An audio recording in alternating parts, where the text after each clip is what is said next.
An explosive report has blown the lid of Australia's war crimes in Afghanistan. The Chief of Australian Defence Force has accepted the findings of the report. At a press conference in Canberra, he apologised to the people of Afghanistan for the horrific actions of the Australian troops. What does this report say? What crimes did the Australian forces commit? And what is being done now to bring the perpetrators to justice? Our next report tells you. The killing, the unlawful killing of civilians and prisoners is never acceptable. It's my duty and that of my fellow chiefs to set things right. The man you just heard was General Angus Campbell, the Chief of the Australian Defence Force. He is the most senior military official in Australia, and he has made a big acknowledgement. Australian troops stationed in Afghanistan unlawfully killed unarmed civilians. Justice Brereton considered in detail 57 allegations of incidents and issues. He found there to be credible information to substantiate 23 incidents of alleged unlawful killing of 39 people by 25 Australian Special Forces personnel, predominantly from the Special Air Service Regiment. The revelations are the result of a 4-year inquiry into the Australian military's alleged war crimes in Afghanistan.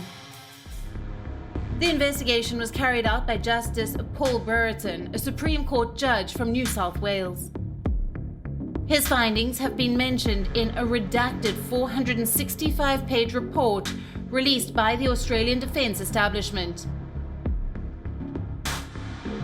Here's what the report states. A small group within Australia's elite Special Air Services brutalised Afghan civilians.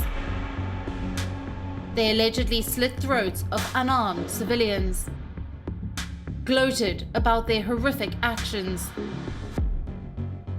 kept account of the people they killed for recreation, and photographed bodies with planted weapons to justify their actions. None of the killings are said to have taken place in the heat of the battle. All the victims were either non-combatants or were no longer combatants. And lastly, the unlawful killings were deliberately covered up.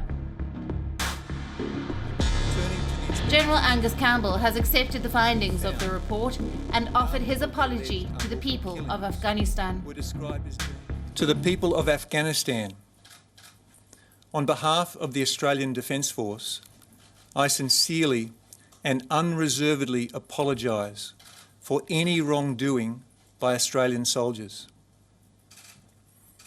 I've spoken directly with my Afghan counterpart, General Zia, to convey this message. But back in Afghanistan, civilians and activists say an apology will not be enough. They want the perpetrators to be handed to Afghanistan. They want the trial to take place in their presence. We want the government to investigate this case accurately, and those who committed these acts should be taken to Afghanistan and must be tried. We want fair trial. We have to witness it because they have done so much cruelty to us, so the trial must happen in our presence. They have to be tried according to law, but it is just a lie. They will never do it.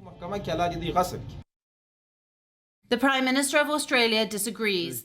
He says the case will be dealt in accordance with Australian laws. We need to deal with this as Australians, according to our own laws, through our own justice processes, and we will. And I think that will say a lot about Australia. The case is complex. The allegations are huge.